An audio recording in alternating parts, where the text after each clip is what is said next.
Let the day go.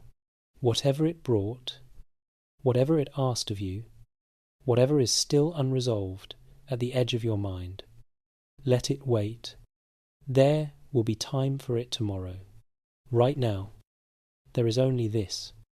Somewhere in the Mediterranean, a man named Socrates is walking barefoot through a marketplace in Athens, asking strangers what justice means. In a few years, a democratic jury will sentence him to death for asking too many questions. On the other side of the world, in a small and troubled state called Lu, a man named Confucius has just been dismissed from government for the third time. He is 60 years old.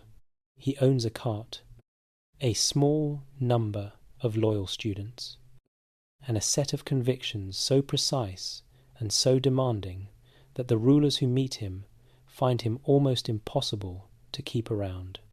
Neither man knows the other exists. They will never meet. They will never read each other's words. And yet between them, in the same narrow window of human history, they will ask the same question from opposite ends of the earth.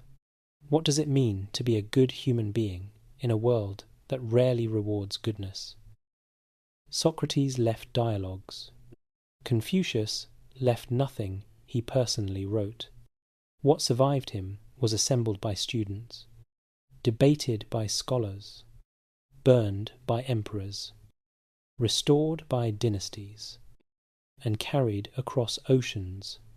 It is still shaping the moral imagination of East Asia more than 2,500 years later. This is the complete story of Confucius.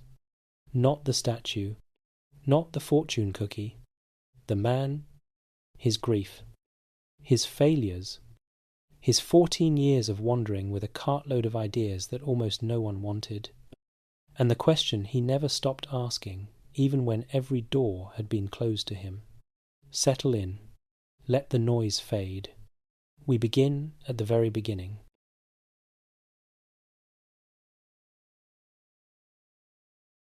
Chapter 1. The World That Made Him. To understand Confucius, you first have to understand the world that produced him, and that world was, by almost any measure, a catastrophe in slow motion. China, in the 6th century BC, was not the unified empire that most people picture when they think of ancient China. The great unified empire was still centuries away. What existed instead was something called the Zhou dynasty, and by the time Confucius was born, in 551 BC, the Zhou dynasty was a dynasty in name only. The Zhou kings still sat on their throne. They still performed the ancient rituals. They still received formal acknowledgement from the lords who technically owed them loyalty.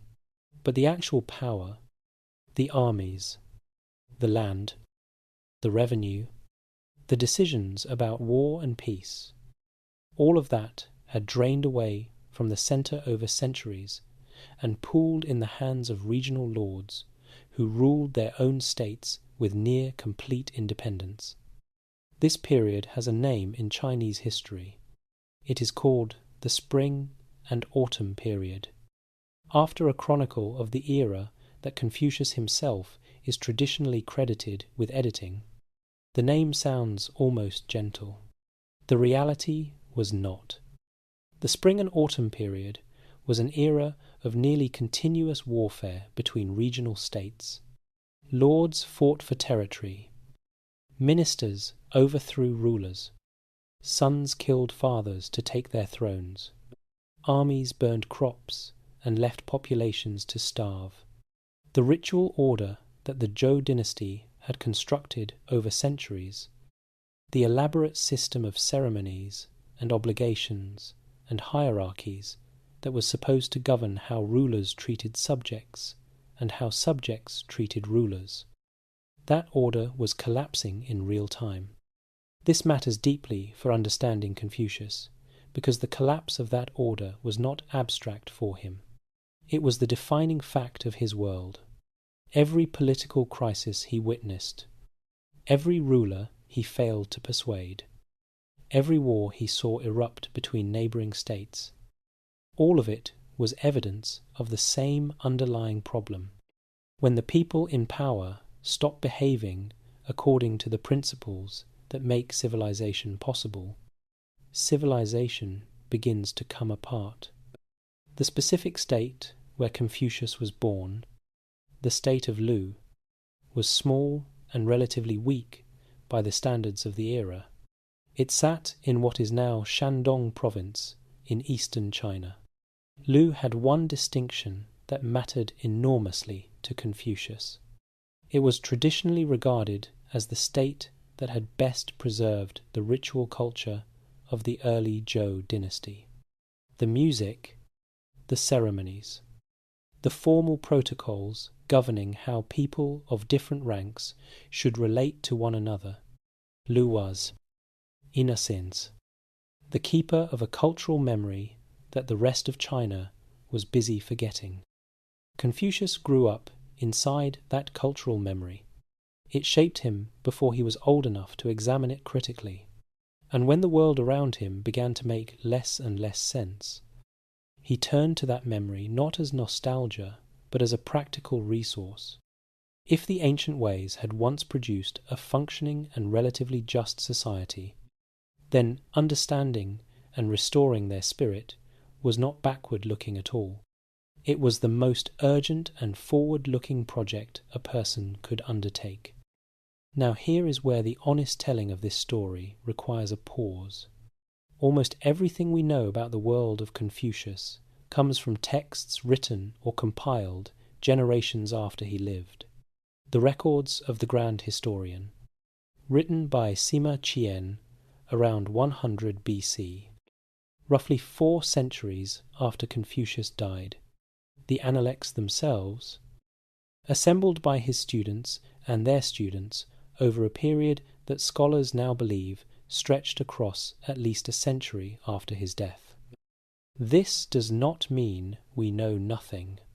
It means we have to hold what we know carefully. The broad outlines of his life are supported across multiple independent sources. The specific details require more caution. Throughout this story, when we know something with reasonable confidence, we will say so. When we are working from tradition or from sources that scholars actively debate, we will say that too. Confucius deserves that honesty, and so do you. So hold the world of the 6th century BC clearly in mind. A vast territory of competing states, each ruled by lords of varying ambition and varying conscience. A ceremonial dynasty at the centre that everyone acknowledged and no one obeyed. A society in which the rules that were supposed to govern human behaviour had been so thoroughly violated by the people in power that ordinary people had little reason to follow them either.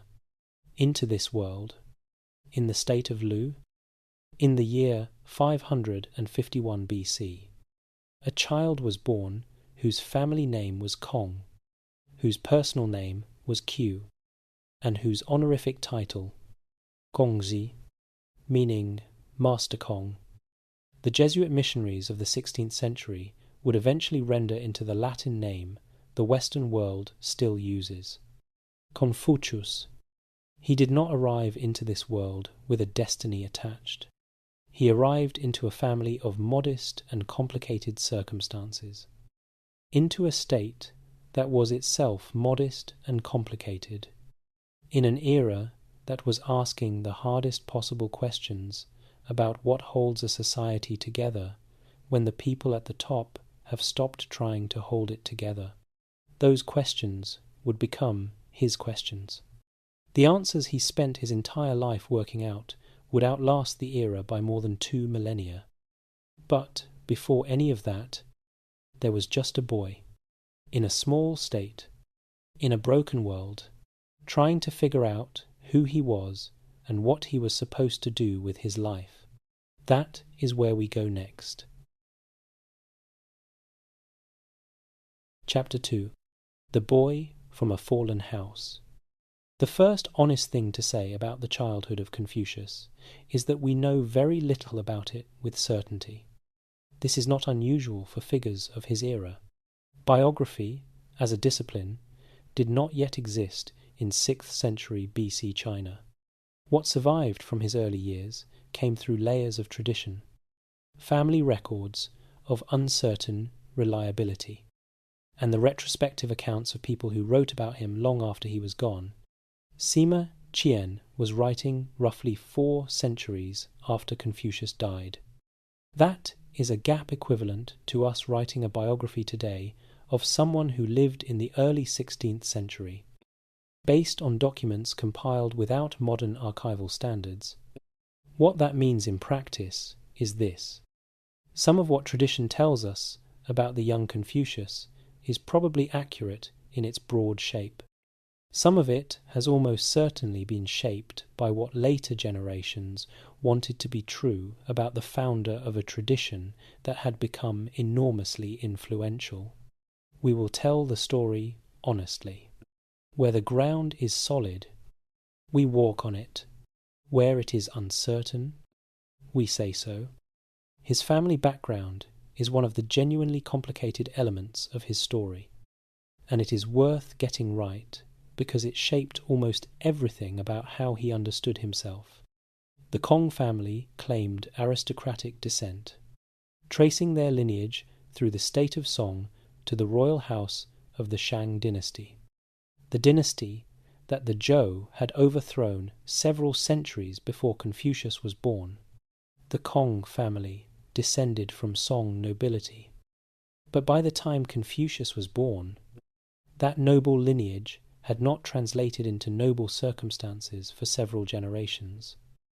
There is a particular kind of family that carries the memory of former greatness without the means to match it. The name still means something. The history may still have mattered, but the material reality no longer matched it, and the gap between what the family was and what it has become is a presence that the children inherit without choosing it, a pressure that shapes ambition in ways that more settled families rarely experience. Confucius was born into that kind of family, and the gap between who he was supposed to be and what his circumstances actually provided may be one of the most formative things about him. His father, a man named Kong Qiu, known by the honorific Shuliang He, was a soldier of some local reputation. Traditional accounts credit him with feats of physical strength that suggest a man of genuine military presence. But Shuliang, he was not wealthy. He was not powerful in any meaningful sense. He was a minor military figure in a minor state, a man whose distinguished ancestry had not kept pace with his material circumstances. The accounts of his birth carry the mixture of history and legend that characterizes this period. What most sources agree on is that Shuliang He was very old when Confucius was born, possibly in his 60s or older. His first wife had given him daughters, but no surviving son. He had a son by a concubine, but that son was reportedly not healthy. The traditional accounts describe Shuliang He forming a relationship with a young woman named Yan Zhengzai. Some accounts call it a formal marriage. Others suggest an arrangement of a less formal kind. The sources differ, and we cannot resolve them with certainty. What does not differ is the outcome. Shuliang. He died when his son was approximately 3 years old. A very young boy. No father. A mother navigating difficult circumstances alone. That is the foundational fact of his childhood, and it is more important than any legend attached to the circumstances of his birth. His mother, Yan Zhengzai, deserves more attention than she usually receives in accounts of Confucius. She was young when her son was born. She was widowed early. She raised her son with insignificant support from her husband's family. The traditional accounts suggest she moved with her young son to the capital of Lu, to a place where she could provide him with opportunities that their original circumstances might not have offered. She died when Confucius was still a young man, probably in his late teens or early 20s. He later described the discovery of where she was buried, alongside his father, as something he had to piece together carefully because the information had not been directly given to him. Sit with that detail for a moment.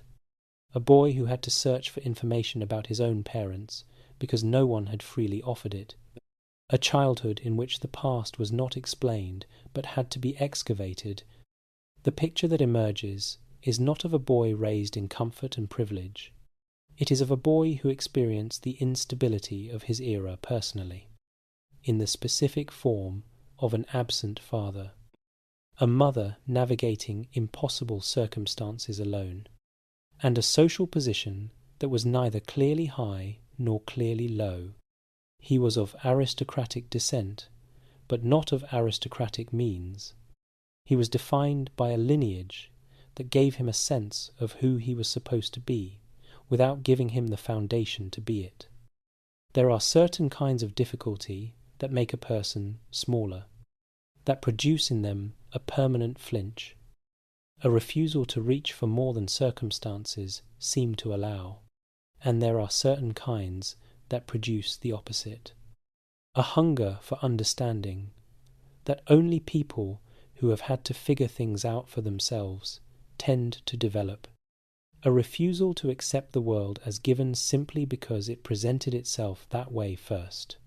Confucius was becoming the second kind. By the time he was a young man, the questions that would drive his entire life were already forming. How should people behave toward one another? What makes a ruler worthy of being followed? What holds a society together when the people in power have stopped caring whether it holds together? These were not abstract questions for a boy who had grown up without a father in a state governed by men who put their own interests first. They were personal questions that had taken on the weight of lived experience. He was becoming something. He did not yet know exactly what. Chapter 3. The Making of a Scholar. There is a passage in the Analects that is the closest thing to autobiography that tradition preserves for us. At 15, my heart was set on learning. At 30, I stood firm. At 40, I had no doubts. At 50, I understood the will of heaven. At 60, my ear was attuned to the truth. At 70, I could follow my heart's desire without overstepping what was right. This is not a statement of arrival. It is a map of a journey that took 55 years to complete. Not a moment of revelation. Not a sudden gift of understanding. A decades-long project of becoming, 1 decade at a time, each stage built on the one before it. Picture him at 15. Not the statue, not the philosopher whose face you know from temple paintings and textbook covers. A teenage boy in the state of Lu, without a father, without inherited wealth, with a mother who had moved them to the capital to give him chances she could not have given him anywhere else. He has access to a small library. He has the restless intelligence that growing up the way he grew up tends to produce. And he has already, unmistakably, the quality that the people around him will notice before anything else. He pays attention. Not the polite attention of a student performing interest for a teacher, the deep attention of someone for whom the world is genuinely full of things worth understanding. He watches how rituals are performed and notices where the performance has become hollow, where the ceremony continues, but the meaning it was supposed to carry has quietly departed. He listens to music and hears in its mathematical structure something that feels like a window into how the world is actually organized. He reads the historical records of the early Zhou dynasty and feels in them something that the present world has lost and might. If someone cared enough to work at it, recover, he sought out teachers wherever he could find them. He is recorded as having travelled to study ritual with a master in Lu, as having sought instruction in music, as having asked questions of people far above him in social rank without apparent embarrassment. He said himself, in words recorded by his students, that he was not born with knowledge. He loved the past and sought it earnestly. That self-description is not modesty. It is the description of a man who understood his own intellectual life as a practice of active seeking rather than passive reception. He was not waiting for wisdom to find him. He was going after it with the focused energy of someone who has no inheritance to fall back on and no patron to carry him forward. His early adult years brought him into work that most histories of Confucius treat as footnotes, but which deserves more attention than it usually gets. As a young man, before he had any reputation as a teacher or thinker, he held minor government positions in the state of Lu. He worked as a keeper of granaries and accounts, responsible for managing state stores of grain. He also worked overseeing livestock, managing the animals that were part of the state's agricultural resources. These were not prestigious positions. They were the kind of administrative work assigned to men of some education but limited social standing. And yet consider what those positions actually required.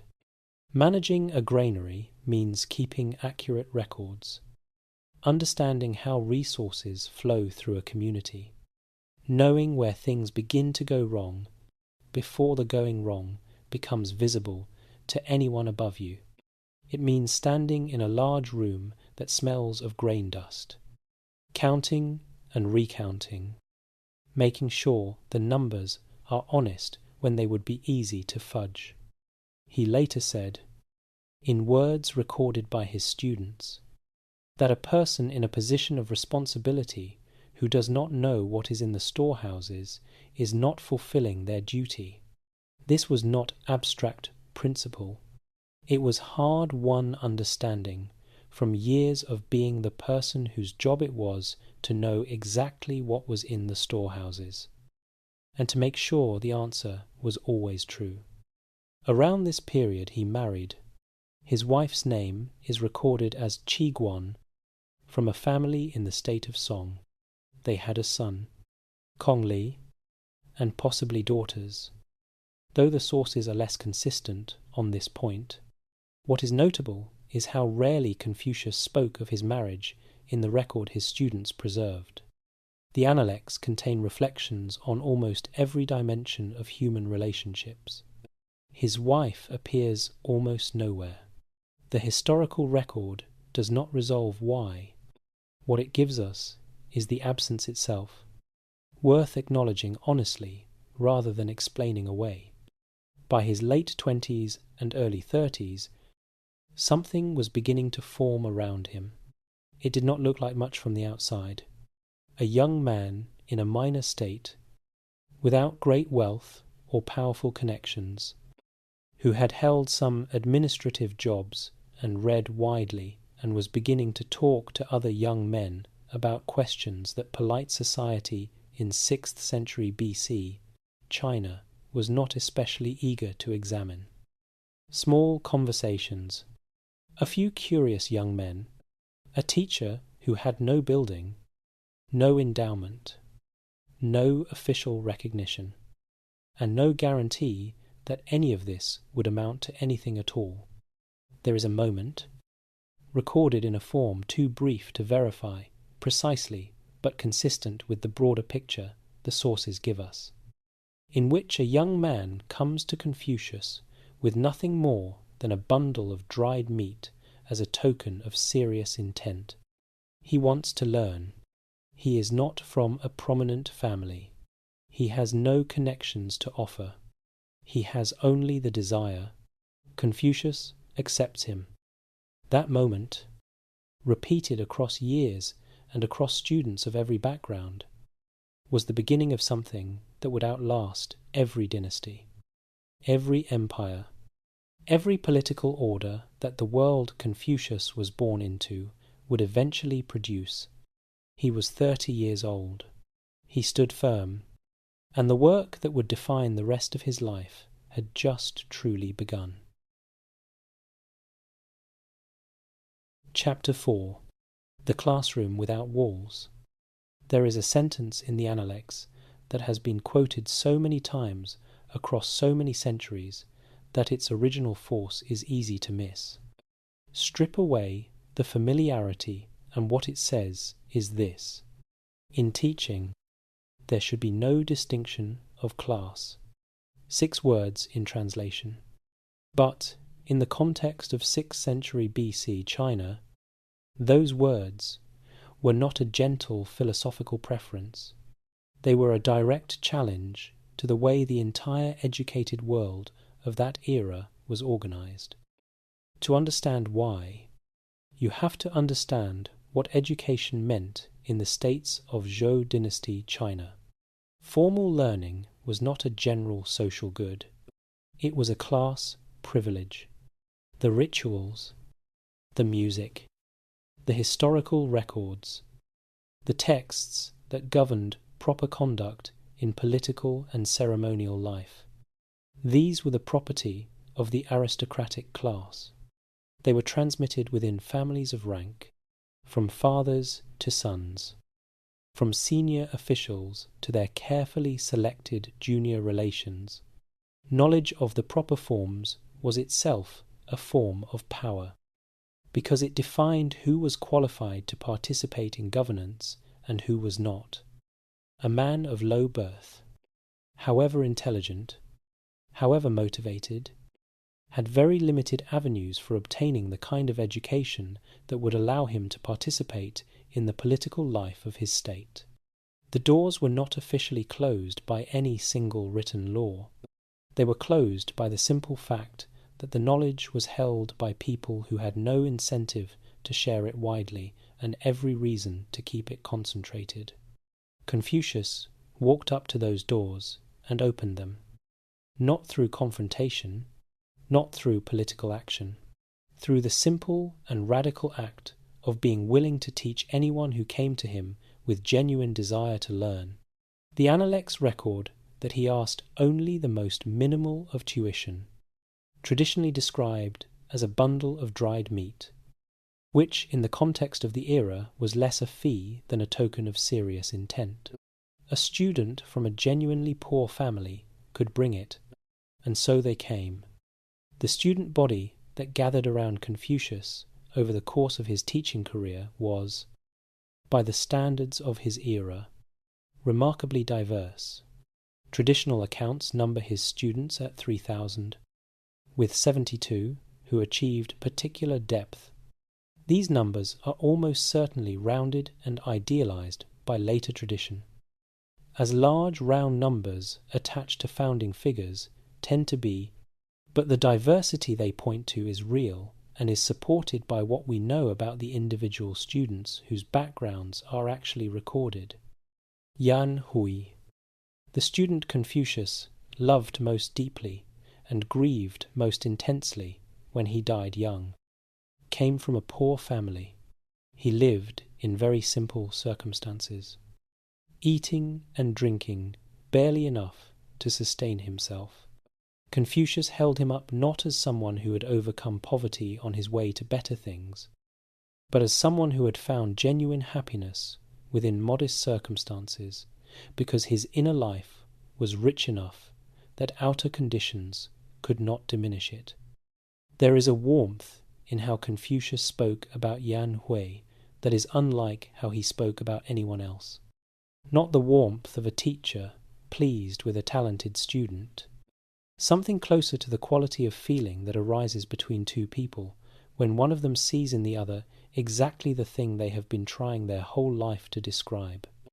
And fins, almost to their own surprise. that it actually exists. Zilu was different in almost every way. Rough-mannered, physically brave, direct to the point of bluntness. He came from a background far removed from the polished households that typically produced scholars. He argued with Confucius. He pushed back. He asked uncomfortable questions at uncomfortable moments. And Confucius, rather than dismissing him for his rough edges, engaged with him seriously and said publicly that Zilu's willingness to challenge him kept him honest. There is a scene recorded in the Analects where Zilu, unhappy with an answer he has received, stands in front of Confucius playing a musical instrument with what the text describes as an air of discontent. Confucius notices. He does not reprimand.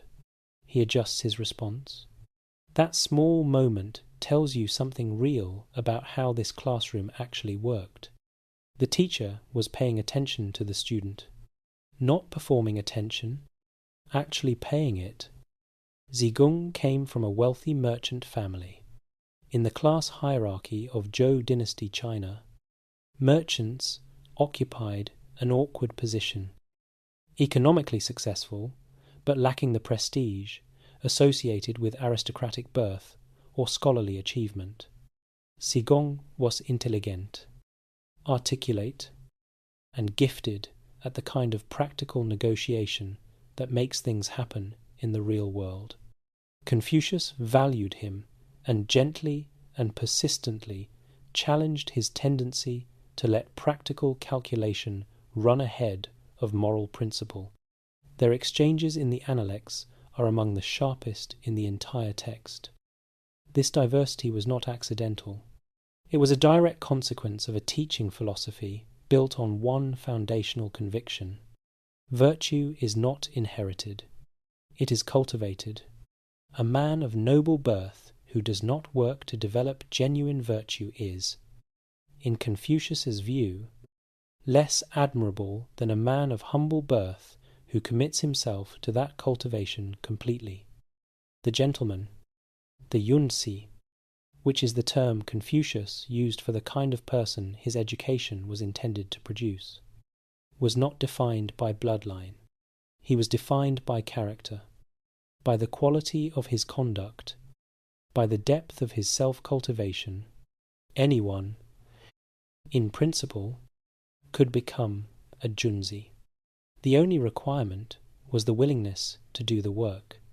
His method of teaching deserves careful attention, because it is one of the places where the comparison to Socrates is most illuminating and where the differences between them matter as much as the similarities.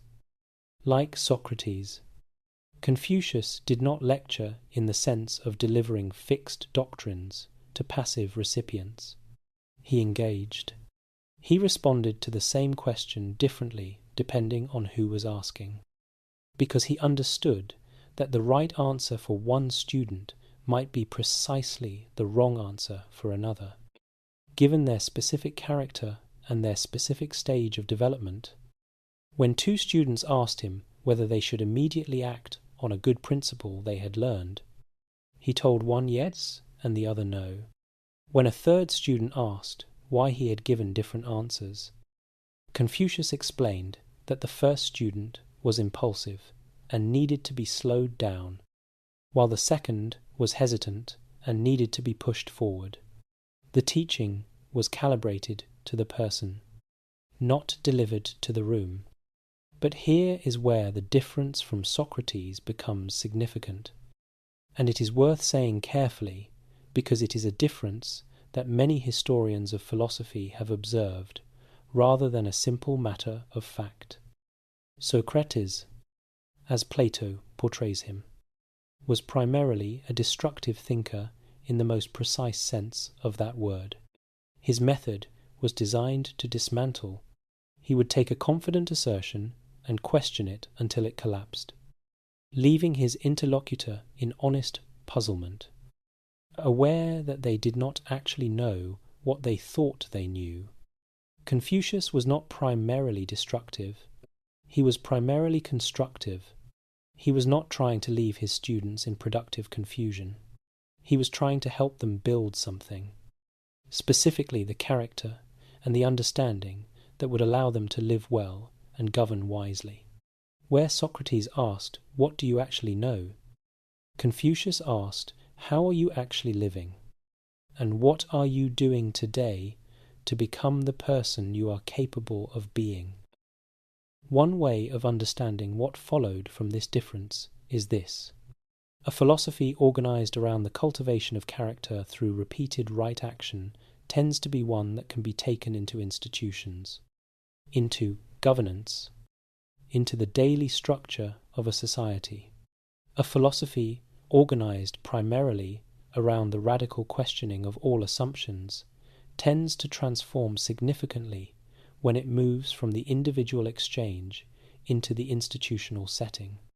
Whether that transformation is a loss or an evolution is itself a question worth asking.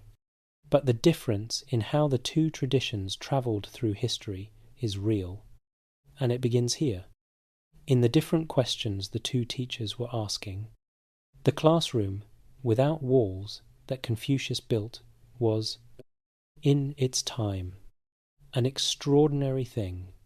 It was a community of people committed to the project of becoming better human beings, guided by a teacher who believed that this project was both the most important thing a person could undertake and the most important contribution a person could make to the society around them.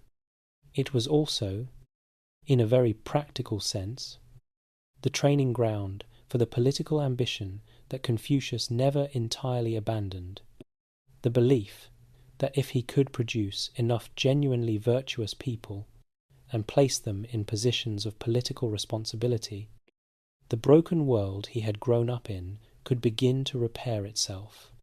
That ambition would take him, eventually, into the halls of power in Lu, and what happened there would be one of the most instructive and most painful chapters of his life. Chapter 5. The Years of Power. At some point in his 50s, after decades of teaching and years of trying to attract the attention of rulers who might actually use what he was offering, Confucius got what he had been working toward. He got power. How much power? Exactly what positions he held. And with what results? These are questions the historical record answers with considerably less clarity than the traditional biographies suggest.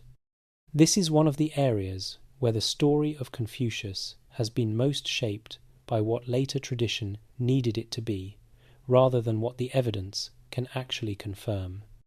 The traditional account, as presented by Sima Qian, writing 4 centuries after the fact, describes Confucius rising through positions in the government of Lu to become something like a minister of justice, achieving remarkable results in a short period, then departing under principled circumstances. But the accounts differ enough across early sources that the careful reader notices the seams. The historian, Michael Nylan, among others, has noted that the details of Confucius's government career are among the most difficult to verify in his biography, and that some of the specific claims made by later tradition appear to be embellishments added as the tradition grew in prestige, and needed its founder to have wielded commensurate political authority. What the evidence does support, with reasonable confidence, is this: Confucius held meaningful government positions in Lu during his 50s. The engagement was real, and the experience of it, however it ended, was important enough to shape his thinking for the rest of his life. The state of Lu during this period was governed by Duke Ding, who held the formal title of ruler, but like most Zhou dynasty states of the era, Lu's actual power was concentrated in a small number of powerful aristocratic families known as the Three Families, the Ji, Meng, and Shu clans. These families had accumulated enough military and economic power to effectively run the state, with the Duke functioning more as a ceremonial figurehead than an actual decision-maker. Confucius found this situation morally intolerable. His entire philosophical framework was built on the principle that names and realities should correspond. A ruler who holds the title but not the power is not a ruler in any meaningful sense. A state organized around that kind of pretense is a state whose disorder is built into its most basic structures. He worked to address that disorder. The most clearly documented of his attempts was what scholars call the dismantling of the three walls, an effort to reduce the military strength of the three families by demolishing the walls of their private fortified cities. Walls that gave them an independent military capacity made them effectively ungovernable by the duke they nominally served. It was not a philosophical gesture. It was a direct political maneuver, practical, risky, and consistent with everything he believed. The attempt partially failed. Two of the three families cooperated, at least initially. The third refused, and the resistance was strong enough that the policy could not be completed. Confucius was left in the position of a minister who had attempted something bold and had not fully succeeded. What happened next is where the sources become most difficult to read cleanly. The traditional account says that Duke Ding received a gift of female entertainers and horses from the neighbouring state of Qi, a gift clearly designed as a distraction, and that Confucius, disgusted by the Duke's willingness to be so easily diverted from serious governance, resigned and left Lu. This story has the shape of a moral parable. It may contain truth. It may also be a simplified version of a more complicated departure. The failure of the wall dismantling project provides a more concrete and independently supportable reason for his position becoming untenable. What matters most, for understanding Confucius as a person, is what those years of power actually taught him. They taught him something his philosophy had always implied, but that direct experience made undeniable. Virtue in an individual, however genuine, cannot by itself overcome structural dysfunction in a political system.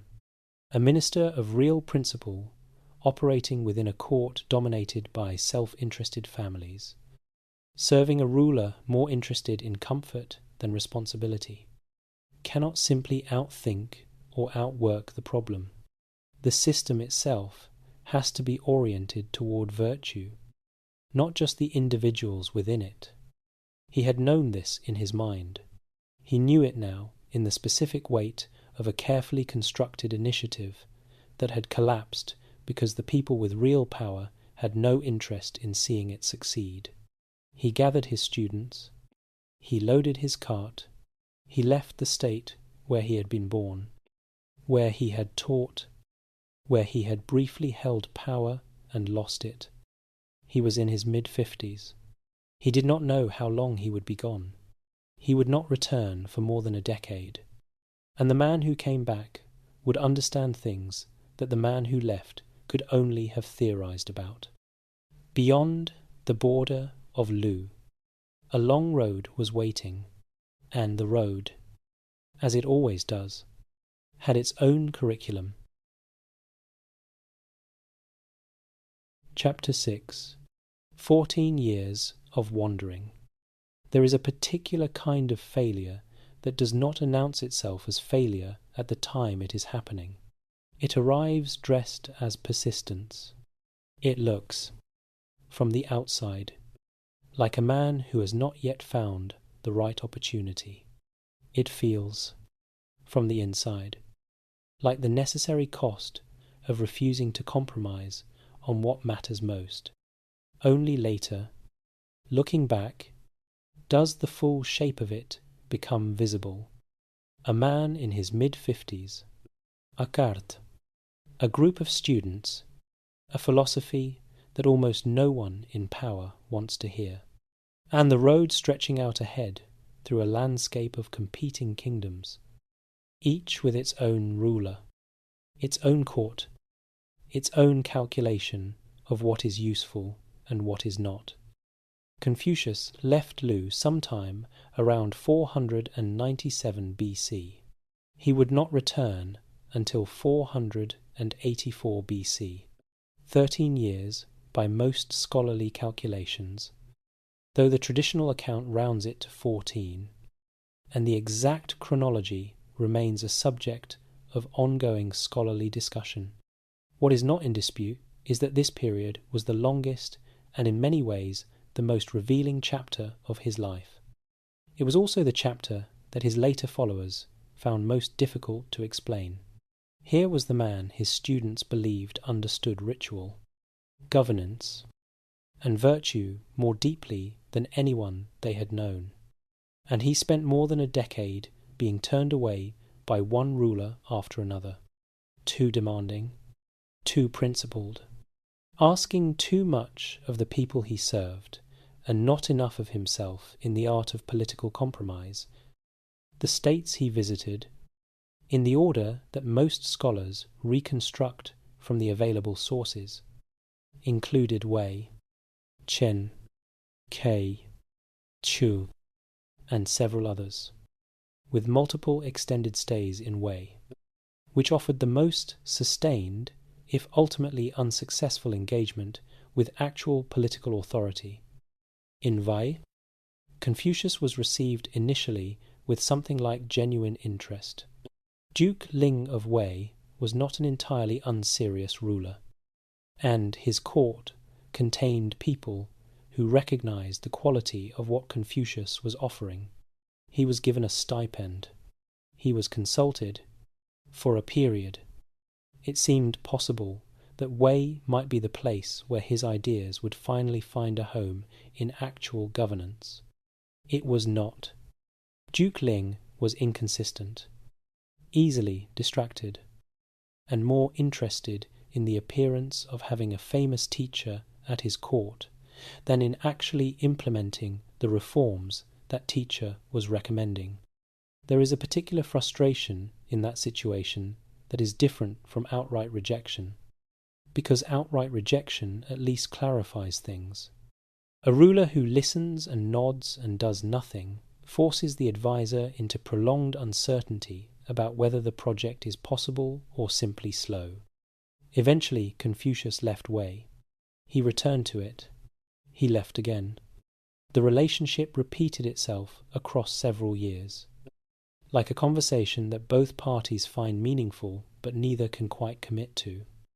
In the state of song, according to accounts that appear in multiple early texts, Confucius and his party faced what the sources describe as a serious threat from a powerful official named Huan Tui, though the exact nature and circumstances of that threat are described differently across the sources and cannot be verified with precision.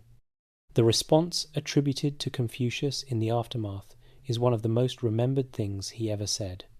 "Heaven has given me virtue," he reportedly said. "What can Huan Tui do to me?" Whether those precise words were spoken in that precise moment, we cannot verify, but they capture something real about how he understood his situation. He believed that what he was doing mattered in a way that transcended his personal safety. That belief was both his greatest source of resilience and, one suspects, the quality that made him genuinely difficult to be around when the situation was frightening and his students wanted him to be more afraid. The period between the states of Chen and Kai is perhaps the most humanly revealing episode of the entire wandering. Confucius and his students were cut off from supplies, apparently as a result of political pressure from powerful figures who did not want him travelling to nearby states. For a period of several days they had little or nothing to eat. The accounts record that Confucius continued to teach, to maintain the practices he considered essential to proper human conduct. Even as the physical circumstances deteriorated around him, his students began to break, not morally, but emotionally. Zilu, characteristically direct, confronted him with the question the situation seemed to demand. Does a gentleman also find himself in such dire straits? The question carries the weight of a man who has followed a teacher in good faith through years of hardship and is now sitting hungry in the middle of nowhere, genuinely wondering whether he has made a serious mistake about whose life was worth following. Confucius answered, "A gentleman," he said, "holds firm in dire straits. It is only the small person who is swept away by them." Then he picked up his instrument and played, not for an audience, not as a demonstration. He played because not playing would have meant allowing the circumstances to determine who he was, and that, he had decided long ago, was not something he was willing to allow. The music moved through the air of that hungry afternoon.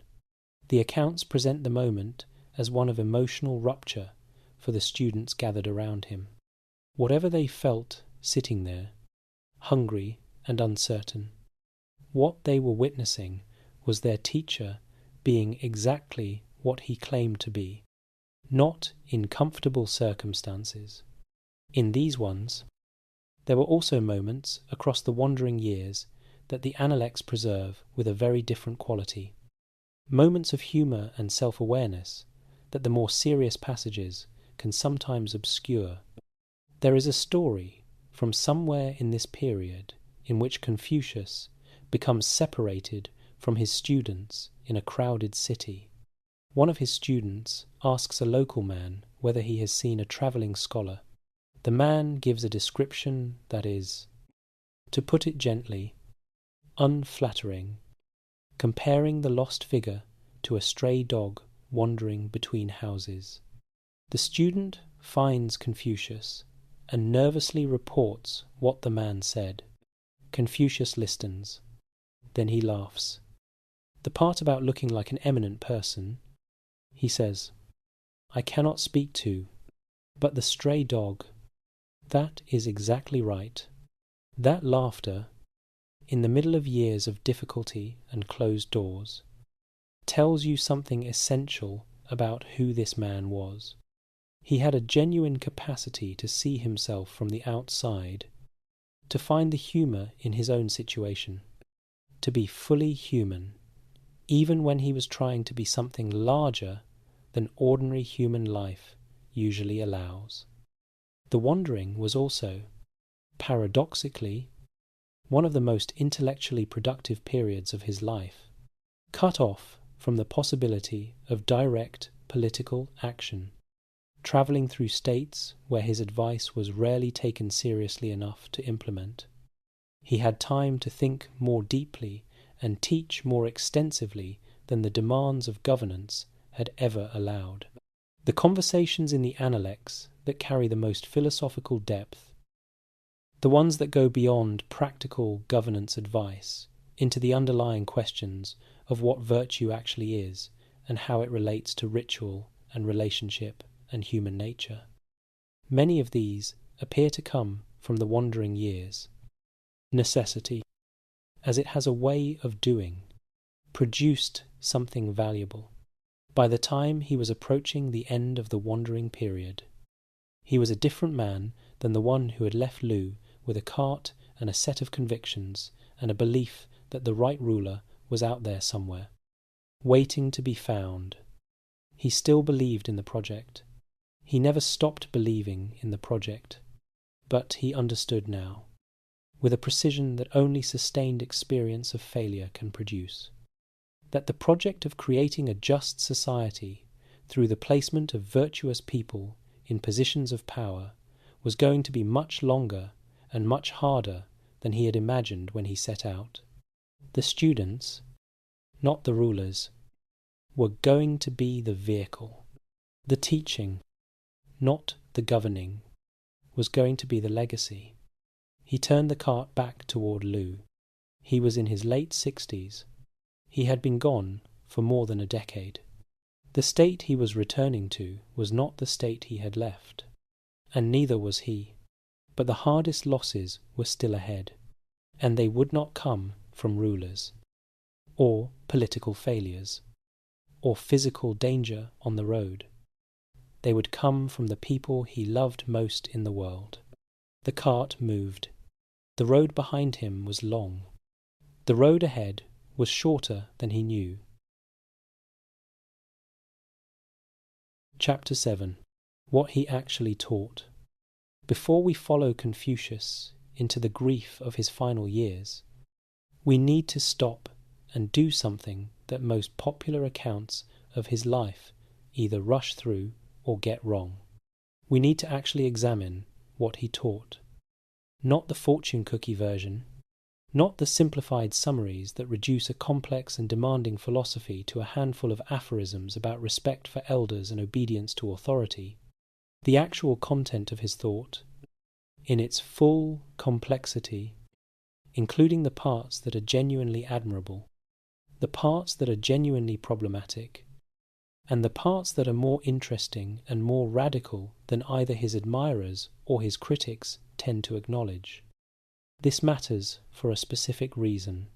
The tradition that developed from his teaching has been used across 2.5 millennia to justify things that range from genuinely good governance to authoritarian control. From deep respect for human dignity to the systematic suppression of women and dissent. Understanding what Confucius himself actually taught, as distinct from what subsequent interpreters made of his teaching, is essential to evaluating that tradition honestly. Let us begin with the concept that sits at the very foundation of everything else.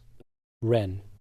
Scholars translate it as benevolence, or humanness, or goodness. What the Analects themselves tell us about Ren, through the many exchanges in which students asked Confucius to define it and received different answers, is that it is fundamentally relational. It is not a virtue you can practice alone. In isolation, it exists between people, in the quality of attention and care that one person brings to their dealings with another. But Ren is not sentimentality. It is not warmth of feeling detached from action. Imagine a student sitting across from Confucius, asking for a single word that could guide an entire life. Confucius does not dismiss the question. He answers it directly. Is it not consideration for others? Do not impose on others what you do not wish for yourself. Sit with that, not as a familiar phrase, as a demand. Before acting toward another person in any significant way, you are obligated to ask how you would experience that action if you were on the receiving end. Your own comfort is not the measure. The other person's experience is the measure. That is demanding in ways that easy talk of benevolence is not. It requires a quality of imagination and attention that most people manage only occasionally, and that Confucius was asking his students to make habitual. Ren was also, for him, the foundation of everything else.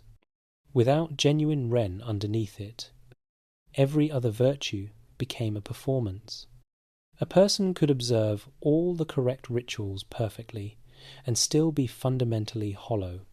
This distinction between the outer form and the inner reality was one that Confucius returned to repeatedly and urgently, because he lived in a world where the forms of civilization were being maintained by people who had abandoned the inner commitments that gave those forms their meaning. The second concept is li, most often translated as ritual, or ritual propriety, or the rites. The instinctive modern reaction to a strong emphasis on ritual tends to go something like this.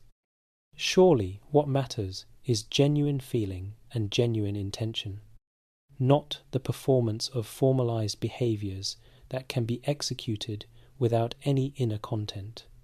Confucius encountered this reaction in his own students.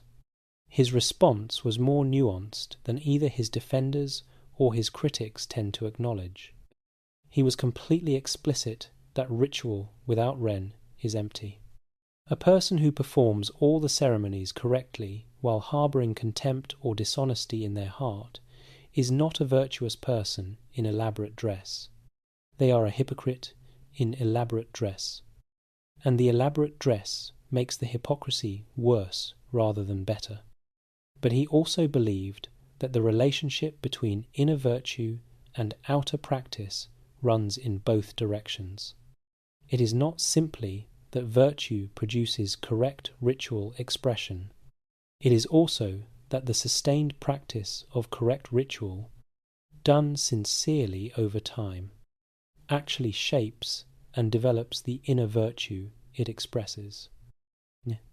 Think of a student who begins bowing to elders not from genuine respect, but because the form demands it. If the bowing is sincere, if it is accompanied by actual attention to the person being bowed to, something begins to change over time. The gesture and the feeling begin to reinforce each other. The practice makes the virtue more accessible. Modern psychology might describe this dynamic in different language, but the underlying observation that the way we habitually act shapes the way we habitually feel and think is one that careful observers of human behaviour have noted across many traditions and many centuries. Confucius was not asking people to perform virtue without feeling it. He was claiming that performing the forms of virtue sincerely and consistently is one of the most reliable paths to actually developing the real thing. The third concept is yi, most often translated as righteousness, or doing what is right simply because it is right. Yi is the principle that governs action when the specific situation is complicated enough that you have to make a judgment call about what is actually right here, with these particular people, in these particular circumstances. There is a moment recorded in the Analects that captures Yi with particular clarity. A student named Zilu, always direct, asks Confucius whether he should immediately put into practice whatever good principle he has just learned. Confucius says no. He should consult his father and elder brothers first. When another student asks the same question, Confucius says yes. Immediately, when a third student asks why the answers were different, Confucius explains that the first student is too reckless and needed to be slowed down, while the second student is too hesitant and needed to be pushed forward. This is yi in practice, not a fixed rule, a judgment, calibrated to what is actually right, given who you are and what you actually need. And underlying all of it, a refusal to let convenience or self-interest be the deciding factor. The Junzi asks what is right. The small person asks what is advantageous. And Confucius's observation was that these two questions, while they sometimes produce the same answer, are fundamentally different questions that produce fundamentally different people over time. He valued the minister who told a ruler an uncomfortable truth over the minister who told the ruler what he wanted to hear. He valued the person who did what was right, even when it was costly, over the person who did what was easy and dressed it up as wisdom. These were not small preferences. They were, for him, the difference between a life worth living and a life that only appeared to be one. The fourth concept is zhengming, the rectification of names.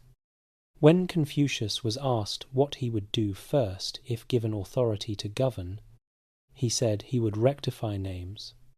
His interlocutor found this almost comically impractical. Surely there were more pressing matters: military strength, economic management, social order. Why begin with words? Picture the scene: a ruler's court, officials seated in their proper places, titles displayed, ranks acknowledged, the correct ceremonies observed at every turn, and yet the Duke does not actually govern. The ministers serve themselves. The generals answer to the aristocratic families, not to the throne. Every name is in place. Every reality has gone elsewhere. Confucius looked at that and said, "This is where we begin. Because," he explained, "if names are not correct, speech will not accord with truth. If speech does not accord with truth, affairs cannot be accomplished. And when affairs cannot be accomplished, the entire structure of governance begins to rot from the inside. A society in which the language describing power and responsibility has become completely detached from the reality of how power is actually exercised is a society in which accountability becomes impossible. If the person who is supposed to be responsible for something can always claim that the name applies but the responsibility does not, the word has become a shield for the very failures it was supposed to identify. His insistence on bringing names and realities back into correspondence was not pedantry. It was a diagnosis of the specific mechanism by which his world was failing, and it is, if you sit with it for a moment, a remarkably precise diagnosis of how institutions fail in any era. Now here is where honesty requires us to look at the parts of his teaching that are genuinely problematic. The Analects contain one passage that has been quoted and debated more than almost any other in this context. Women and petty people, Confucius reportedly said, are difficult to deal with.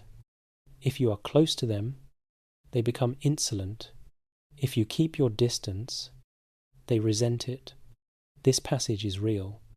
It is in the text, and it requires honest engagement rather than either dismissal or elaborate apologetics. Some scholars have argued that the context of the original remark, which is not given in the Analects, may have been more specific than the general statement it has become. That Confucius may have been responding to a particular situation rather than making a universal claim. This argument has some merit as a caution against reading every remark in an ancient text as a carefully considered philosophical proposition. But it does not resolve the broader reality. The Confucian social framework, as it developed in the Analects and in the tradition that followed, placed women in roles defined primarily by their relationships to men, as daughters, wives, and mothers, with very limited space for independent moral development or social participation. This is not a framework that offers women equal standing. Pretending otherwise would be its own kind of dishonesty. What is also true, and what requires equal honesty to acknowledge, is that the hierarchical relationships in Confucian thought are not simply relationships of domination. They are relationships of mutual obligation. The ruler has obligations to the minister as real as the minister's obligations to the ruler. The parent has obligations to the child as real as the child's obligations to the parent. The hierarchy is not a license for the superior party to do whatever they wish. It is a structure of mutual responsibility in which the person with greater power bears greater obligations. Not fewer, This does not solve the problem of the framework's limitations regarding women and social equality, but it does mean that the tradition contains within itself the resources for critique and development, which is one reason why the question of Confucianism's relationship to gender and authority has been a live and contested debate within the tradition itself across centuries. Not just a criticism applied from outside. The honest summary is this: Confucian thought is a philosophy of extraordinary depth and demanding complexity, organized around the cultivation of genuine virtue through sustained practice, relational attention, and the alignment of inner reality with outer form. It contains insights about moral psychology, political accountability, and the relationship between individual character and social health that remain genuinely valuable. It also contains structural limitations that reflect the assumptions of its era and that subsequent interpreters have used in ways that range from genuinely harmful to genuinely reformist. It is not a fortune cookie. It is not a blueprint for authoritarian control. It is not simple obedience dressed up as wisdom. It is a serious philosophy made by a serious person who was trying, with great intelligence and real human imperfection, to answer a question that has not yet been fully answered. What does it mean to be a good human being in a world that does not always reward goodness? He did not give us a final answer. He gave us a set of tools for working on the question. And the tools, used honestly and with attention to both their power and their limitations, are still worth picking up. Chapter 8. The Analects. A book he never wrote. There is something almost paradoxical at the centre of the Confucian tradition. The man who shaped the moral and political imagination of East Asia for more than 2,500 years left behind no written work of his own. Not a single page. Not a letter. Not a treatise. The foundational text of one of the world's great philosophical traditions was assembled after his death by people who had known him, or who had known people who had known him, working from memory and oral tradition and whatever notes existed, over a period that scholars now believe stretched across at least a century after he died. This is not a minor biographical detail. It is a fact that should fundamentally shape how we read the Analects and how we think about what we actually know versus what we assume we know about the thought of Confucius. The word Analects comes from a Greek term meaning things gathered up, which is itself an accurate description of what the text is. In Chinese it is called the Lunyu, which translates roughly as discussed words or selected sayings.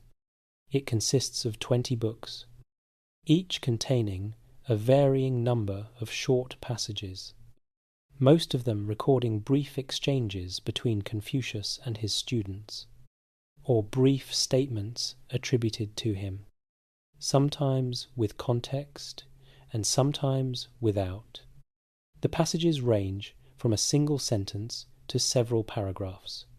They cover an enormous range of subjects: the nature of virtue, the proper conduct of government, the importance of music, the correct way to behave at a funeral, the qualities of the ideal ruler, the character of specific historical figures Confucius admired or found wanting.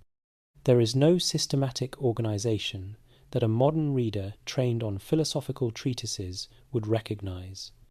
Ideas appear, recede, reappear in different contexts, approached from different angles by different students, asking related questions.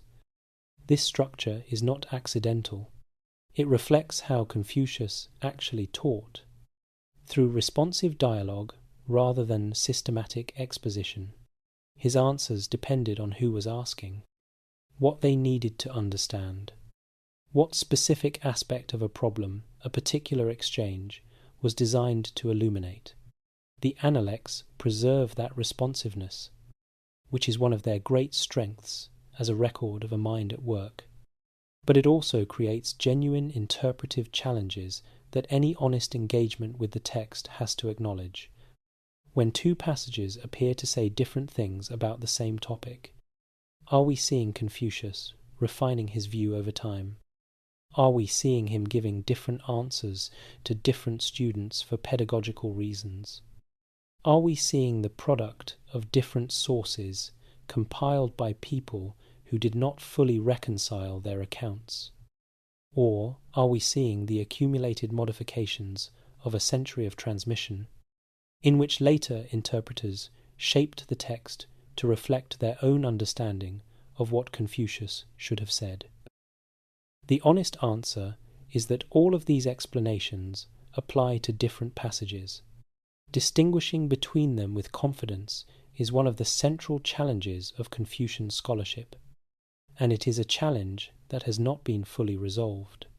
Scholars who have spent careers mapping the layers of this text have found real evidence that the Analects was composed over time, with earlier portions that carry the traces of closer proximity to the historical Confucius, and later portions that reflect the developing concerns of the tradition that formed around him. The methodology of identifying these layers is genuinely difficult, and the conclusions are inevitably somewhat speculative. But the broad point, that the Analects is not a uniform text produced at a single moment, but a compilation assembled over time by multiple hands, is widely accepted in contemporary scholarship. What does this mean practically for someone who wants to understand what Confucius actually thought?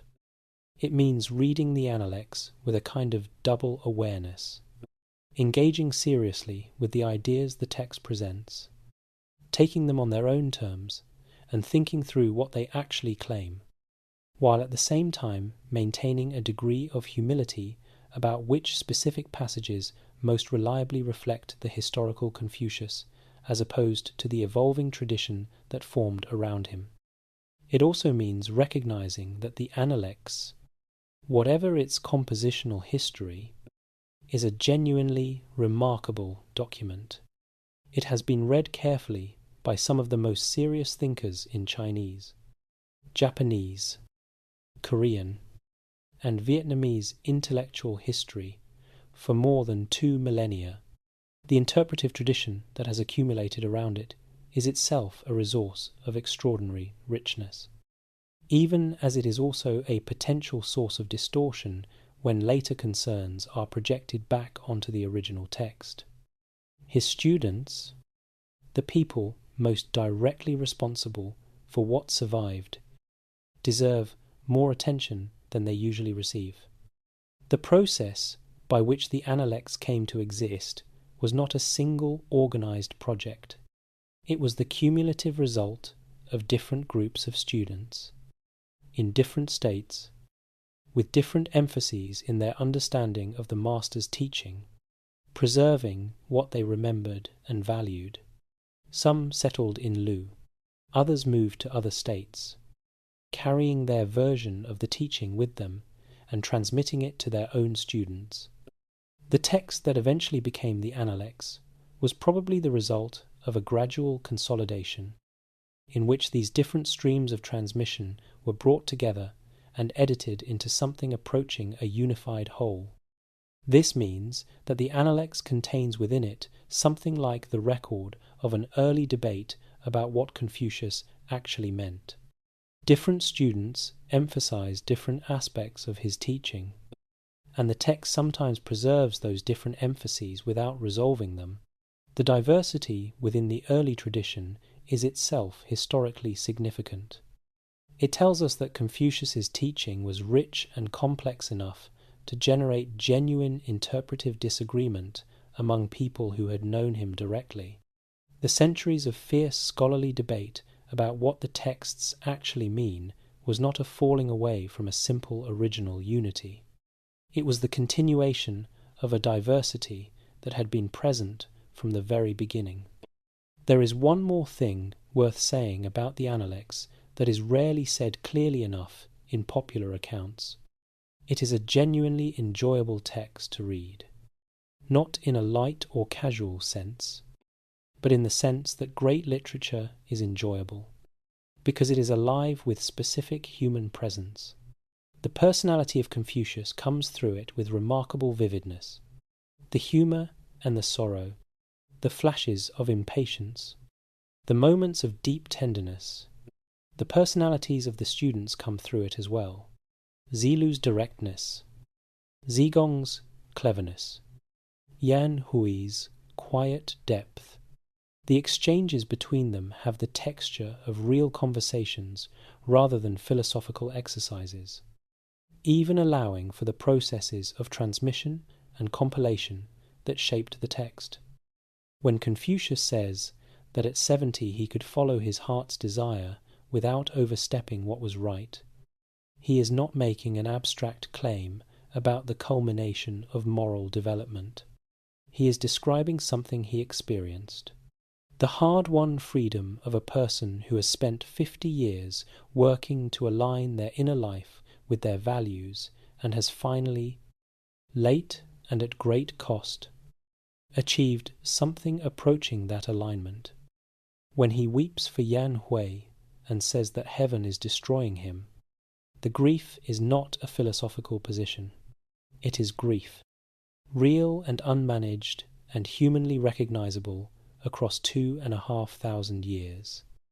The book he never wrote, assembled by the people who loved him and argued about him and carried his teaching forward into a world that would eventually make him one of the most influential thinkers in human history, gives us something that few foundational texts of great traditions actually provide.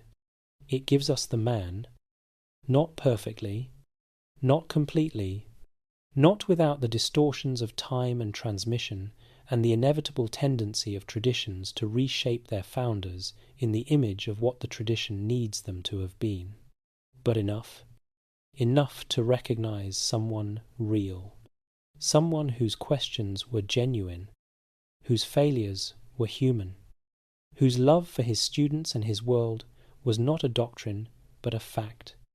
That is what we bring with us now into the final chapters of his life. Chapter 9. The Return and the Grief. Confucius returned to Lu in 484 BC.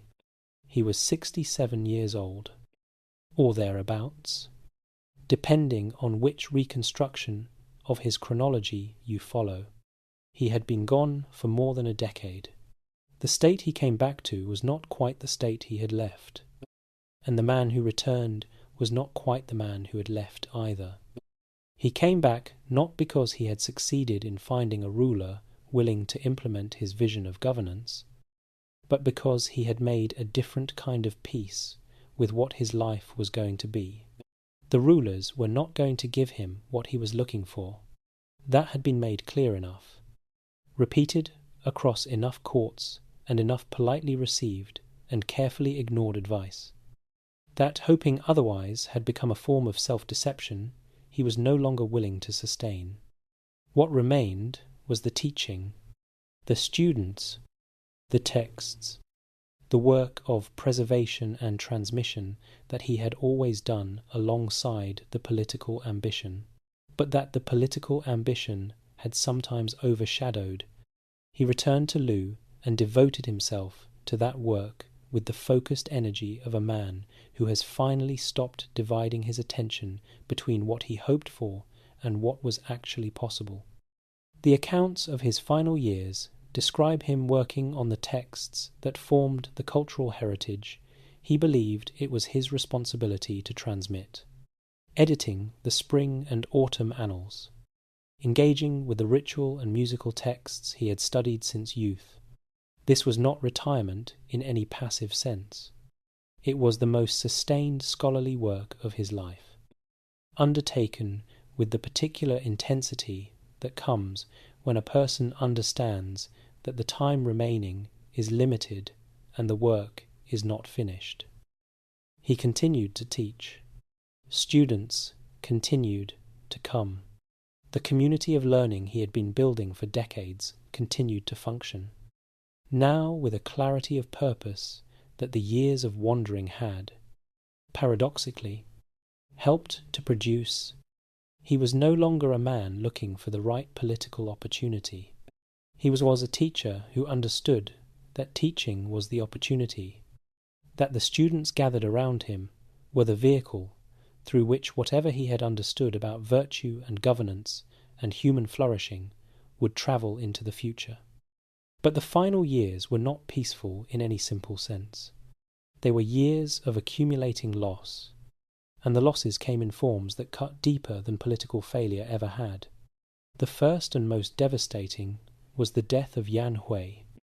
Yan Hui was the student Confucius loved most openly and most completely.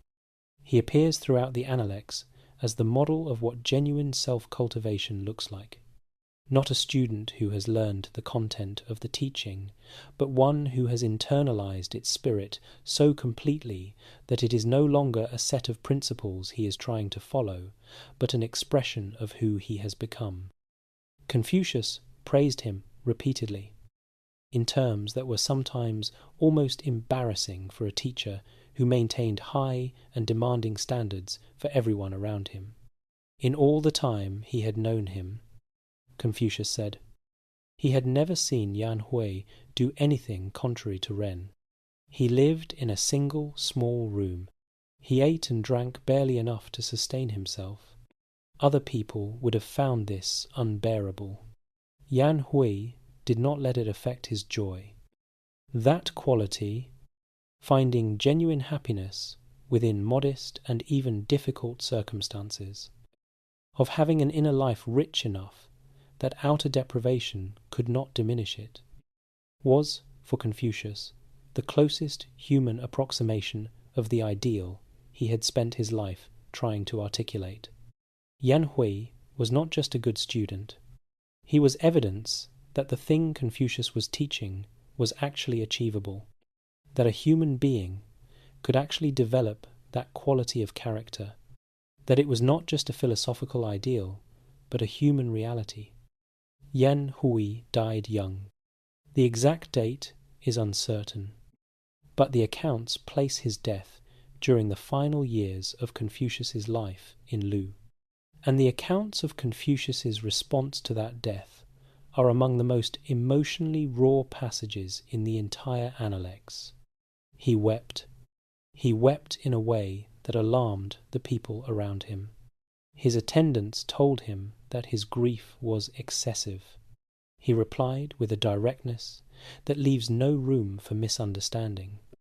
If my grief for this man is excessive, then for whom should grief be excessive? That is not a philosophical argument. It is the statement of a person who has lost someone whose loss cannot be measured against any ordinary standard. Yan Hui had been the proof that the life Confucius was pointing toward was livable. His death left a space that could not be filled by anyone else. Confucius said, after Yan Hui's death, that heaven was destroying him, not that fate had been unkind, not that the loss was unfortunate, that heaven itself, the moral order of the universe he had spent his life trusting and serving, had dealt him a blow he could not fully absorb or explain. It is one of the most honest statements in the entire record of his life. A moment when the framework gave way under the weight of specific grief, and what came through was simply a man who had lost someone he loved and could not make that loss fit into any story that made sense. The death of his son Kong Qiu came during this same period. Kong Qiu had never been the centre of his father's emotional life, the way Yan Hui was. And this is a complicated fact about Confucius, that the tradition has not always handled honestly. There is a passage in the Analects where a student asks Kong Qiu whether he has received any private teaching from his father that the other students have not. Kong Li says no. His father has told him to study the book of poetry and to study the rites. That is what he has shared with his son, that he has not shared with everyone. This passage is often read as evidence of Confucius's consistency. His refusal to give his own son preferential treatment, that reading is probably correct. But it also reveals something else. The relationship between Confucius and his son was not notably warmer than his relationships with his students.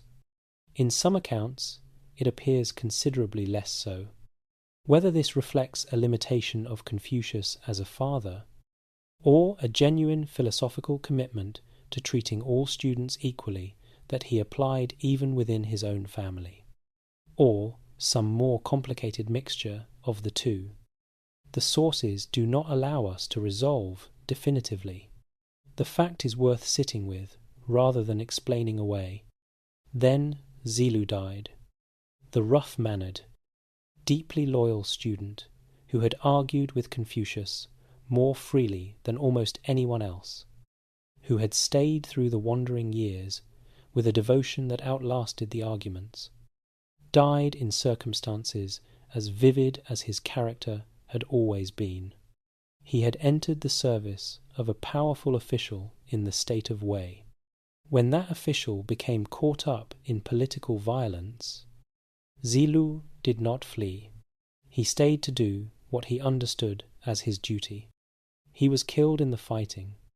The accounts of his final moments, though shaped by later tradition and not independently verifiable in their specific details, describe him pausing, even in the chaos of violent death, to properly straighten his court cap before the end, because even dying, he was not going to die improperly dressed. Whether that specific detail is historical, or was given its final shape by people who understood what it meant about who he was, it captures something true about the man. Zilu, who had spent his life being simultaneously too rough and too honourable for the world he inhabited, died with the particular combination of impracticality and integrity that had defined him from the beginning. When Confucius heard the news, the accounts say he wept. He removed the food that had been set before him. He could not eat. There is more emotional weight in that untouched bowl of food than in any amount of explicit description. Grieved, when it is genuine, announces itself in the smallest physical details. The meal that stays on the table, the room that is suddenly too quiet, the ordinary moment that the ordinary world keeps offering and that the grieving person cannot reach. Confucius was now in his early 70s. He had outlived his son. He had outlived his most beloved student. He had outlived the companion who had argued with him and protected him and made him laugh for decades. The circle that had defined his life was contracting, and the contractions were not gradual. They were specific losses of specific people, each one a different kind of hole in the world. He said, in these final years, that no one understood him. When a student protested that this could not be true, Confucius replied that he did not blame heaven and he did not blame other people. He had studied what was below and reached toward what was above. If anyone understood him, perhaps heaven did. That statement has the texture of loneliness rather than equanimity. The loneliness of a person who has spent an entire life trying to communicate something important, who has had students and followers and people who memorized his words and repeated them across generations, and who still, at the end, was not sure that anyone had actually understood what he was trying to say. It is a recognizable loneliness. Anyone who has ever tried to say something true and found that the truth never quite travels intact from the person who understood it to the person hearing it for the first time will recognize it. He kept working, he kept teaching, to the students who remained, and he kept asking, until he could not ask any more. The question that had driven everything from the beginning: how is a person supposed to live in a world that does not always support the kind of life worth living? Chapter 10. The Death of a Man. The Birth of a Doctrine. Confucius died in 479 BC. He was 71 or 72 years old, depending on which reconstruction of his birth year the sources support. He had been back in Lu for approximately 5 years after the long wandering. He had spent those years teaching and editing texts and watching the people he loved most die before him. And then, in the spring of that year, he died. The historical record of his actual death is thin, in the way that the deaths of people who are not yet famous enough to have official chroniclers tend to be thin. Sima Qian provides the most detailed account, and even his account is brief. Confucius became ill. He did not recover. He died. There was no dramatic final scene of the kind that Plato constructed around the death of Socrates. No gathering of students for a last philosophical conversation that would be recorded and remembered. Or, if there was such a scene, it was not preserved in the historical record with enough detail to reconstruct reliably. What the accounts do preserve is this: when Confucius felt that he was dying, he reportedly expressed something to this effect: the great mountain must crumble, the strong beam must break, the wise man must wither like a plant. He wept. He said that no ruler had arisen to take him as his teacher. His time had come, and he had not been used. That final sentiment, if it reflects something he genuinely felt in those final days, is one of the most honest and most painful things in the entire record of his life. After 70 years of living, and 50 years of teaching, and more than a decade of wandering from court to court, and a lifetime of asking what it meant to be good in a world that did not reliably reward goodness, what the accounts preserve from his final days was not serene acceptance. It was regret. He had not been used. The project he had devoted his life to, placing genuinely virtuous people in positions of genuine political authority so that the broken world he had grown up in could begin to repair itself. That project had not succeeded, not in his lifetime, not in the form he had imagined. He had produced students of great quality. He had preserved and transmitted cultural knowledge that might otherwise have been lost. He had developed a body of thought of extraordinary depth and durability. But the ruler he was looking for, the person of genuine power who would take his teaching seriously enough to actually govern by it, had never materialized. This is worth sitting with rather than rushing past. The temptation, in telling the story of a figure who became as historically significant as Confucius, is to retroactively assign him the serenity of someone who knew how the story ended. He did not know how the story ended. He died not knowing whether any of it had mattered in the way he most wanted it to matter. His students buried him on the bank of the Sichuan River, north of the city of Khufu in Lu. The traditional accounts describe them mourning him for 3 years, the period of mourning prescribed for a parent. And then there was Zigong, the merchant's son, the student who had argued with him and admired him and followed him, and perhaps understood him more clearly than any of the others who survived. Zigong stayed at the grave for 6 years. 6 years at the edge of a river, long after the others had returned to their lives and their teaching and their own students, long after the world had moved on to its next concerns and the formal period of mourning had been completed, and the huts near the grave had emptied one by one. What was Zigong doing there for 6 years? The accounts do not tell us with enough clarity to know with certainty. Perhaps he was still working through what he had understood and what he had missed, and what he still could not fully grasp about the man he had spent years following. Perhaps he was simply unwilling, for a little while longer, to let it be over. The grave eventually became a temple. The temple eventually became a pilgrimage site. The pilgrimage site eventually became one of the most visited places in Chinese history, where emperors and scholars and ordinary people came across centuries to stand in the same place where Zigong had once stood, and to feel, however briefly, connected to something that had outlasted everything else. But none of that was visible yet.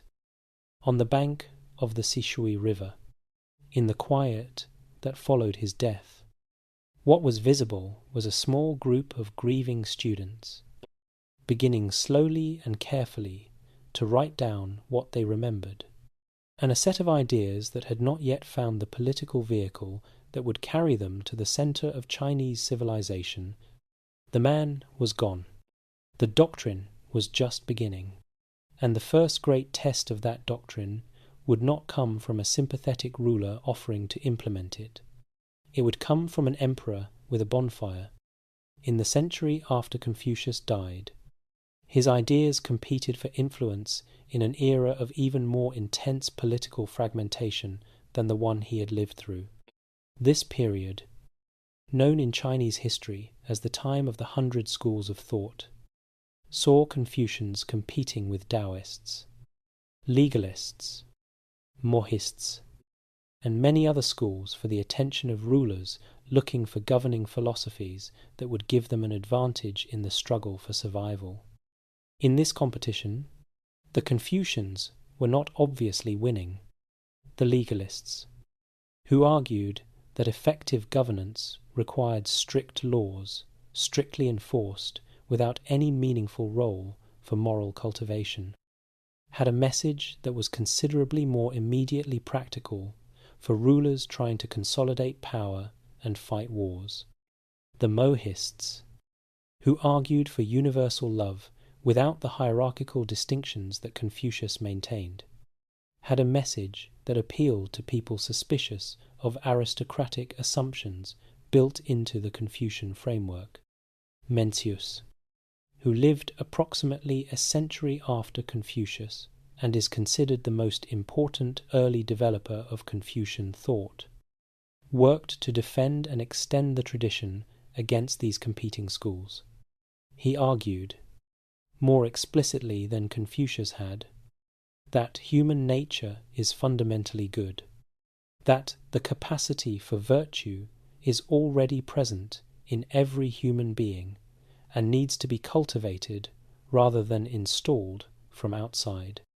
He also argued that a ruler who governed tyrannically had forfeited his mandate to rule and could legitimately be removed.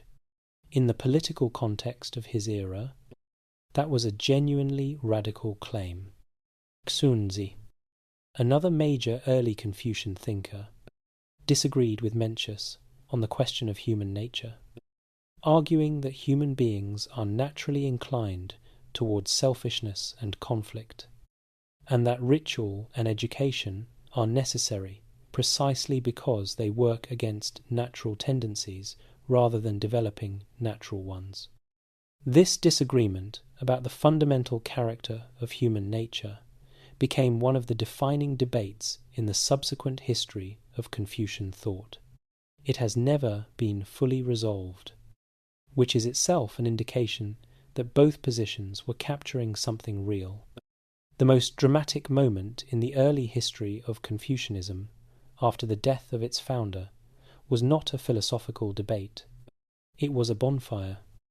In 213 BC, Qin Shi Huang, the first emperor of China, the ruler who had finally unified the warring states into a single empire under his authority, ordered the burning of books associated with the various philosophical schools. Confucian texts among them. The emperor had adopted legalism as his governing philosophy, and the Confucian emphasis on the obligations of rulers toward the governed, on the importance of historical precedent and ritual tradition, represented a challenge to the kind of absolute, centralized authority he was trying to establish. The extent of the damage and the specific persecutions that accompanied the book burning are subjects of ongoing historical debate, with later accounts having likely embellished some details in ways that are difficult to verify. What is clear is that texts were destroyed, and that the effort was real and deliberate. But the ideas were in people, not just in books, and the people who carried them survived, found each other, and began the work of reconstruction. When the Qin dynasty collapsed, within 15 years of the first emperor's death, and was replaced by the Han dynasty, the political situation changed dramatically. Emperor Wu, who ruled from 141 BC to 87 BC, made a decision that would reshape Chinese civilization for the next 2,000 years. On the advice of scholars, including the Confucian thinker Dong Zhongshu, whose systematic arguments for the practical value of Confucian governance were among the most persuasive ever made within the tradition.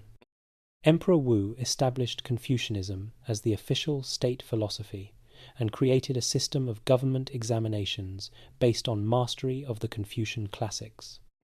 This decision had consequences so vast and so long-lasting that they are difficult to fully comprehend.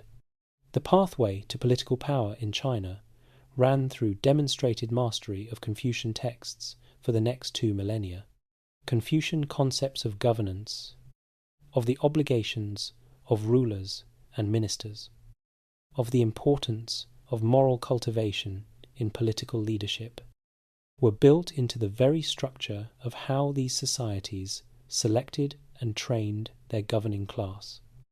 The tradition that had begun with a teacher weeping beside the Sishui River had become the organizing philosophy of one of the largest and most durable civilizations in human history.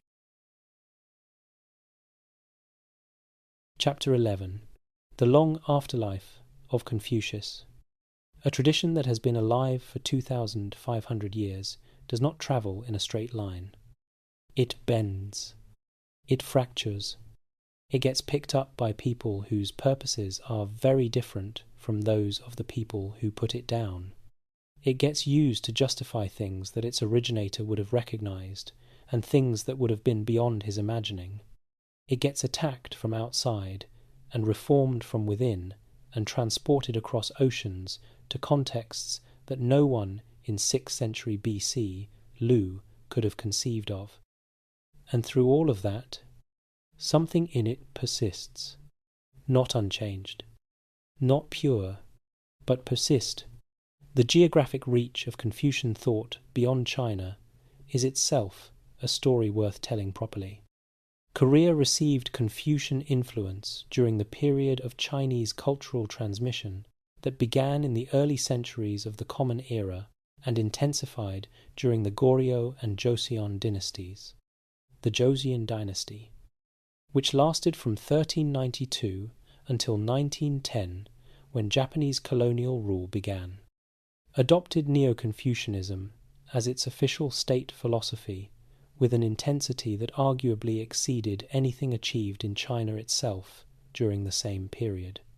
The examination system, the organization of social relationships, the architecture of family life, all were shaped by Confucian principles in ways that are still visible in contemporary Korean society in attitudes toward education, family obligation, and the relationship between individual achievement and collective responsibility. Japan's engagement with Confucian thought began in the 5th and 6th centuries of the Common Era, arriving initially through Korean intermediaries and direct contact with the continent, and developed in distinctive ways that reflected Japan's own social structure and cultural priorities. The Tokugawa shogunate, which governed Japan from 1600 to 1868, used Neo-Confucian thought as one of its primary ideological frameworks, emphasizing loyalty, hierarchy, and the importance of proper conduct in one's designated social role. The specific form that Confucian ethics took in Japan was shaped by the existing warrior culture in ways that produced something recognizably Confucian but distinctively Japanese, a synthesis that influenced Japanese thought and practice long after the Tokugawa period ended. Vietnam's engagement with Confucian thought came through centuries of Chinese political influence and produced a tradition of Confucian scholarship that shaped Vietnamese governance, education, and family life for over a millennium. The tradition interacted with Vietnamese Buddhism and indigenous cultural practices in ways that created something genuine in its own right. A Vietnamese Confucianism that was neither simple imitation nor simple adaptation, but a real synthesis shaped by a real place and real people. The 20th century brought the most severe challenges the Confucian tradition had faced since the burning of the books. In China, the May 4th movement of 1919 mounted a sustained critique of Confucianism as the ideological foundation of a traditional social order that had, in the movement's view, kept China hierarchical and unable to respond effectively to the modern world. This critique was not entirely wrong. The Confucian tradition, as it had been institutionalized across centuries, had been used to justify real social rigidities and real oppressions, the subordination of women, the suppression of dissent in the name of social harmony, the use of hierarchical relationships to legitimize the authority of those at the top while minimizing the obligations of that authority toward those below.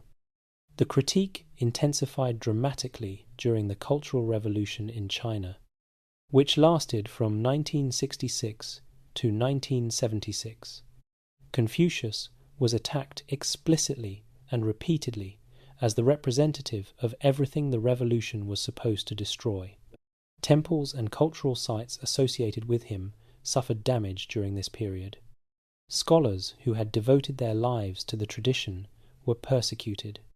His name became, in the political language of that era, a symbol of reactionary thought. And then, within a generation, China began to rehabilitate him. As China's economic rise produced questions about what kind of cultural identity should accompany that rise, Confucius became available again as a resource, a symbol of Chinese civilizational depth and of an alternative framework to Western liberal individualism. The Chinese government began establishing Confucius institutes at universities around the world, spreading Chinese language and culture under his name. This rehabilitation has itself been contested from multiple directions. Some critics have raised concerns that the government-sponsored version of Confucianism selectively emphasizes social harmony and respect for authority, while downplaying the tradition's equally robust emphasis on the obligations of rulers toward the governed and the legitimacy of moral criticism directed at power. Others argue that these concerns are sometimes overstated or applied unevenly across different programs and contexts. Reasonable observers, examining the same evidence, have reached different conclusions, and the debate itself reflects something important. Confucius remains a live figure in contemporary political and cultural argument rather than a settled historical curiosity. That fact alone, that his name is still worth arguing about, is itself a form of testimony. In the contemporary world, his influence operates in ways that are sometimes visible and sometimes deeply embedded in cultural assumptions that their holders do not always recognize as Confucian in origin.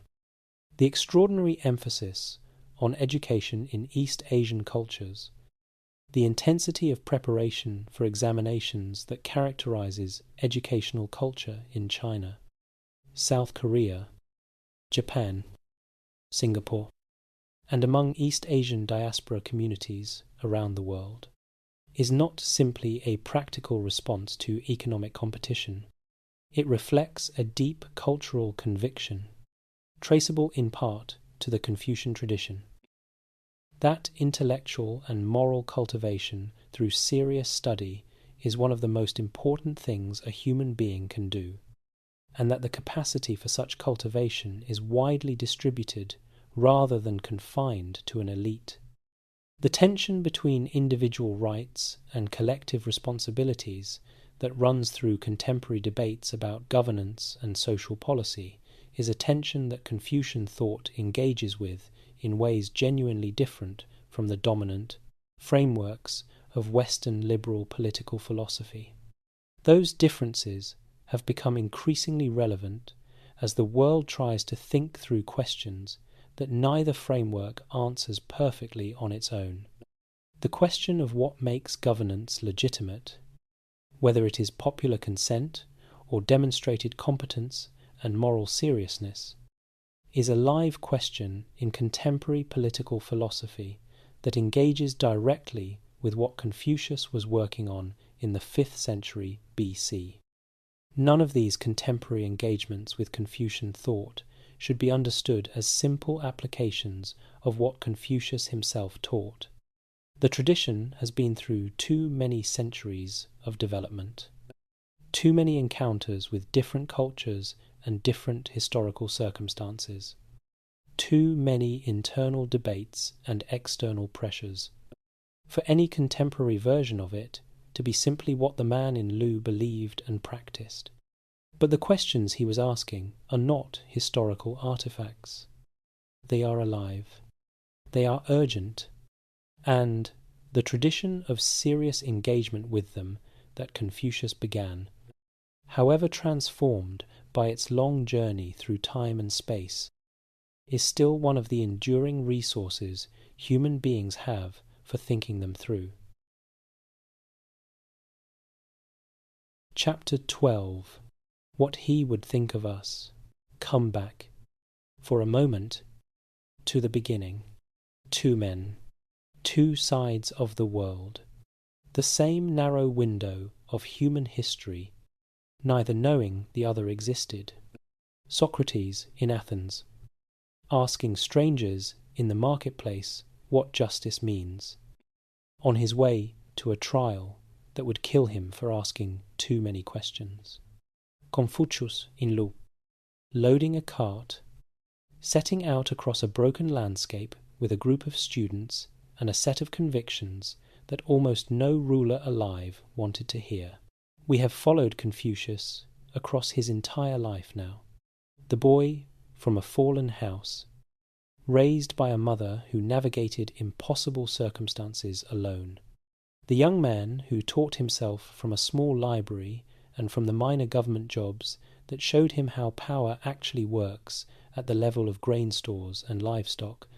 The teacher who opened his classroom to anyone who came with genuine desire to learn. The official who tried to restore a duke's authority over his own state and failed. The wanderer who spent more than a decade carrying his convictions across a landscape of closed doors. The grieving man who outlived his son and his most beloved student and his most loyal companion. The scholar who spent his final years preserving the cultural memory he believed it was his responsibility to transmit. And then the silence. What would he think of us? It is a question worth taking seriously rather than answering too quickly. Because the quick answer, the reassuring version in which Confucius would recognize and approve of certain contemporary values, and simply need updating on others, probably does not capture what an honest engagement with his thought actually produces. He would recognize certain things immediately. He would recognize the gap between the names political systems use to describe themselves and the realities those systems actually produce. Democracy, meritocracy, the rule of law, these are names. The question he spent his life asking is whether the realities correspond to the names, whether the people who hold formal authority are actually governing in the interest of those they govern, whether the systems that claim to select leaders on the basis of merit are actually doing so, whether the laws that are supposed to apply equally to everyone are actually being applied equally.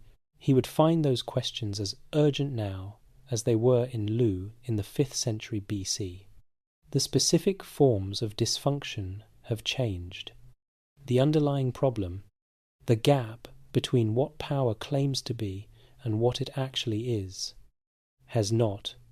He would recognize the conversation about education, and he would find parts of it deeply encouraging and parts of it deeply troubling.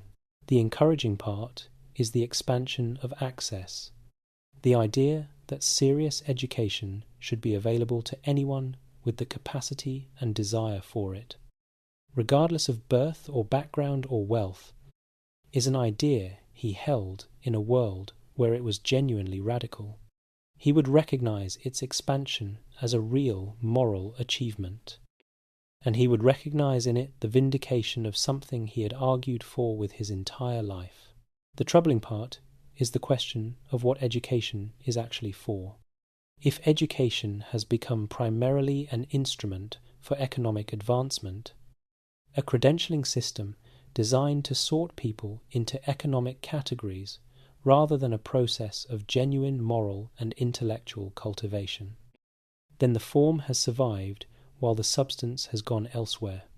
That is precisely the kind of gap between name and reality that Zhengming was designed to identify and address, and he would have a word for it, several words, probably, delivered with the particular directness he reserved for the gap between what people claimed and what they actually meant.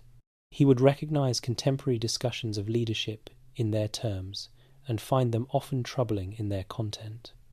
The language of leadership, of values and character and vision, is everywhere in contemporary culture. The actual practice of leadership, the willingness to tell powerful people uncomfortable truths, the readiness to prioritize what is right over what is advantageous, the capacity to maintain genuine virtue under the specific pressures that power creates. These are considerably rarer. He spent his life distinguishing between the performance of virtue and its reality. He would not find that distinction easier to make in the contemporary world. He would also be troubled by the way his own tradition has been used.